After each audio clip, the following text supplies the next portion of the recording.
میرا دل بدل دے، میرا دل بدل دے، میرا دل بدل دے۔ نماز کے بعد دعا کرنی چاہیے یا نہیں کرنی چاہیے، یہ بات میں نے عرض کر دی تھی کہ نماز کے بعد دعا کرنا یہ تو مستحب ہے، حضور علیہ الصلاۃ والسلام سے ثابت ہے، لیکن اجتماعی دعا ہر نماز کے بعد اہتمام سے کرنا یہ حضور علیہ الصلاۃ والسلام سے ثابت نہیں ہے۔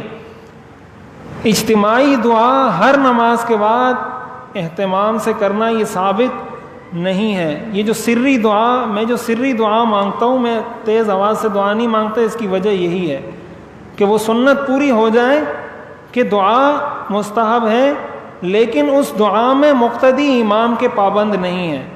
مقتدی اپنی دعا کریں گے، امام اپنی دعا کرے گا، امام چاہے دعا لمبی کرے مختصر کرے، مقتدی کی مرضی مختصر کرے لمبی کرے، امام جب سلام پھیرتا ہے اس کی امامت ختم ہو جاتی ہے۔ مقتدی دعا کے اندر اس کا مقتدی نہیں ہے، نماز کے اندر اس کا مقتدی ہے۔ میرا دل بدل دے، میرا دل بدل دے، میرا دل بدل دے، میرا دل بدل دے۔